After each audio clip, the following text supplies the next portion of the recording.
Bonjour à tous et bienvenue sur la chaîne Passion du 0 et du 1. Aujourd'hui, une vidéo dans une nouvelle playlist que j'ai intitulée Actualité. En effet, je dissocie désormais l'actualité de l'analyse nouveauté puisque en fin d'année, il y a beaucoup d'actualités qui sortent sur les échelles 0 et 1 et il était important de dissocier les deux, l'actualité des nouveautés. C'est pour cela qu'aujourd'hui, c'est la première vidéo que vous allez trouver dans la rubrique Actualité. Et c'est Rail43 qui inaugure cette nouvelle playlist. Alors, après la tentative avortée d'une souscription pour une BB 66000, Rail43 annonce une nouvelle souscription pour un nouvel engin moteur. Il s'agit d'un locotracteur Y2200. Et c'est cet engin dont nous allons parler dans cette vidéo. Avant de détailler la souscription de ce modèle réduit, nous allons parler de l'engin réel.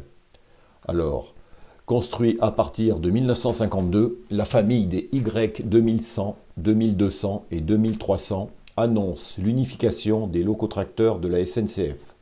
Ces engins viendront remplacer un faible parc de locotracteurs très disparates hérités des anciens réseaux.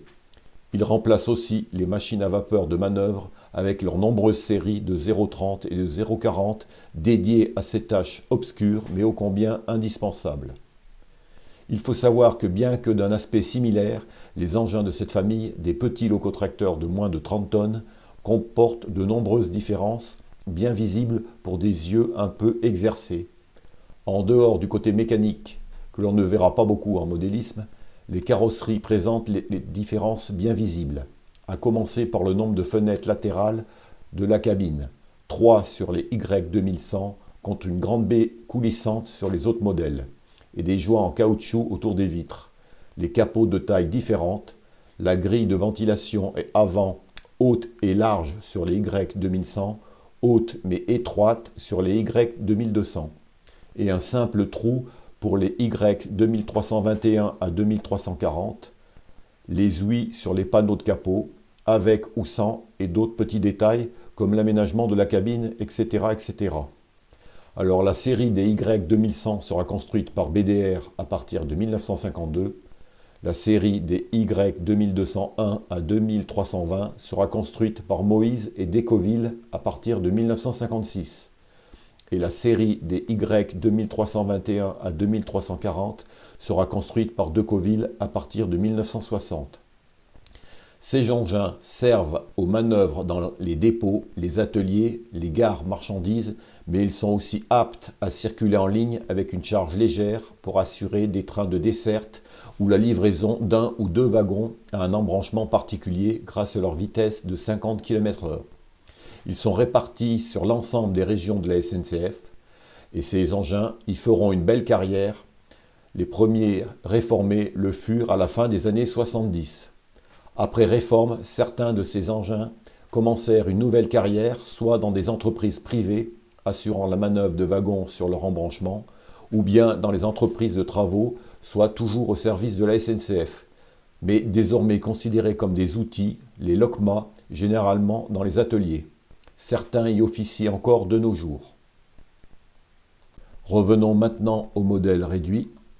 Alors, Rail43 a choisi ce modèle car il peut s'intégrer aussi bien des grands réseaux que figurer sur un petit diorama pour assurer les manœuvres des wagons pendant de longues heures sur une surface réduite.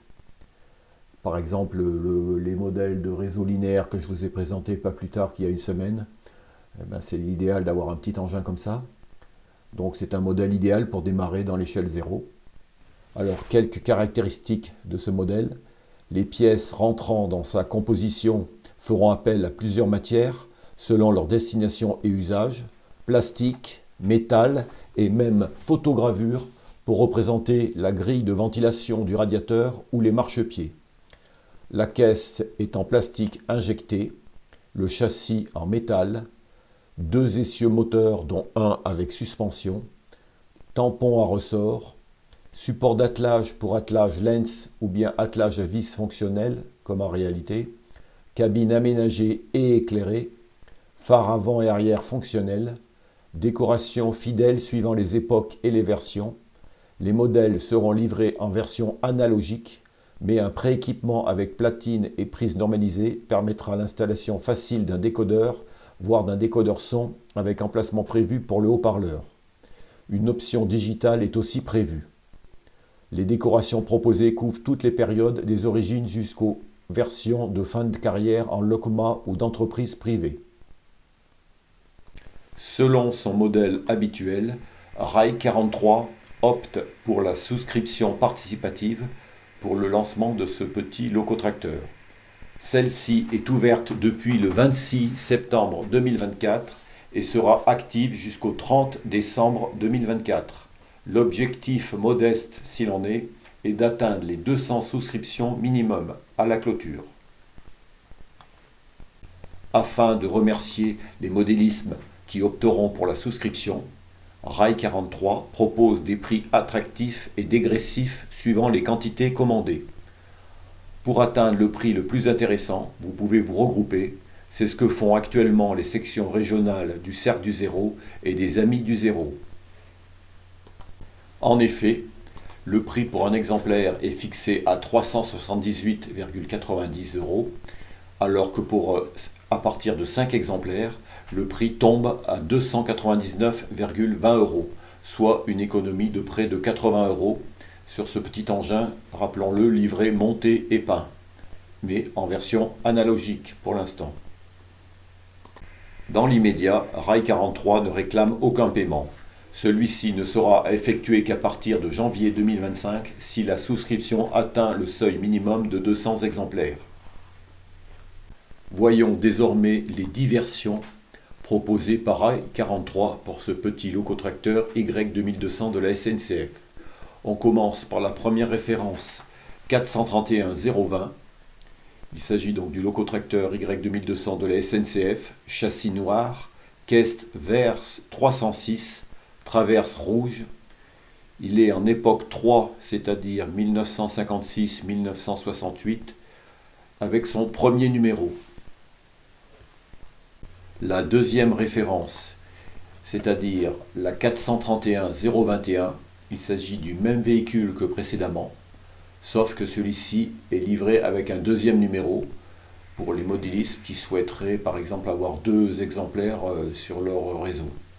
Donc ça c'est une possibilité qui est offerte d'avoir 2 numéros différents sur un même type de locotracteur.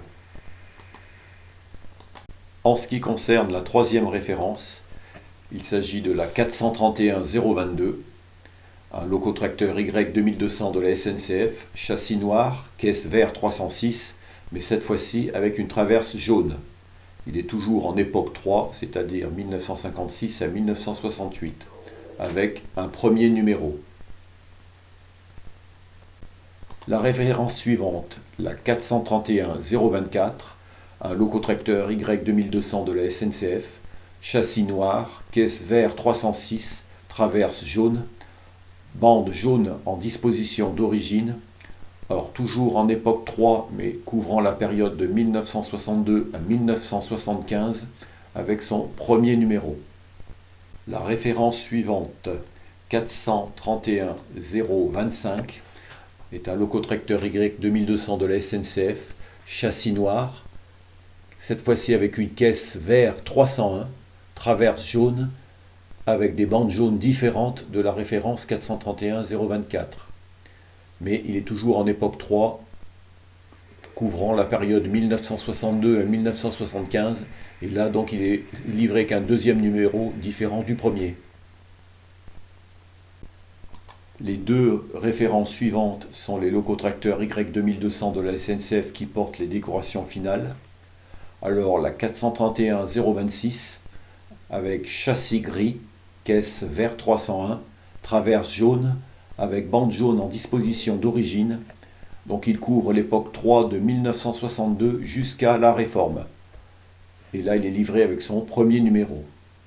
La seconde référence en version finale est la 431 027. Il a toujours le châssis gris, la caisse vert 301, la traverse jaune, mais les bandes jaunes sont différentes du 431 036. Idem, il couvre l'époque 3 de 1962 jusqu'à la Réforme. Et lui est équipé d'un deuxième numéro différent. Les deux dernières versions sont intéressantes à mon point de vue. Alors, il s'agit de la référence 431-028, locotracteur Y2200 de la SNCF LOCMA ou privé. Châssis noir, caisse jaune, traverse jaune zébré noir. La dernière référence, la 431-029, donc un locotracteur Y2200 de la SNCF LOCMA ou d'une société privée, avec châssis noir, caisse bleue, traverse jaune zébré rouge. Donc c'est intéressant ces deux versions parce qu'elles permettent d'utiliser ces locotracteurs dans des embranchements privés sans avoir à repeindre par exemple une version verte comme c'était le cas jusqu'à présent. Là, d'origine, deux versions qui peuvent servir sur des embranchements privés sont proposées et ça je trouve que c'est un très bon point. Comme petit locotracteur à large diffusion, Monsieur Pichon compare le Y2200 au COF de la marque Lenz. Alors attention parce que le COF Lenz lui est à l'échelle 1,45e alors que le Y2200 est strictement à l'échelle 1,43,5. Or certes le Y2200 est proposé moins cher, mais le COF Lenz est équipé d'origine d'un décodeur sonore avec restockage d'énergie et de nombreuses fonctions comme l'attelage Lenz à découplage automatique, chose que n'aura sûrement pas l'Y2200 Rail 43. Donc pour cela, pour une comparaison, il faut attendre vraiment de connaître les prix des versions digitales qui ne sont pas proposées dans l'immédiat, on verra par la suite, parce que certains amateurs préfèrent eux-mêmes mettre leur décodeur sonore avec les haut-parleurs qu'ils souhaitent. En revanche, l'avantage sans équivoque du Y2200, c'est que c'est un matériel typiquement français, chose que n'est pas le COF Lenz qui lui est un matériel allemand. Et jusqu'à présent, il était vraiment proposé qu'en version allemande. Et pour avoir une version plus privée, on va dire, il fallait le repeindre, chose que j'avais faite sur mon locotracteur COF, dont je vous remets ici l'image de la vidéo que j'avais faite à l'époque, que vous pouvez aller voir.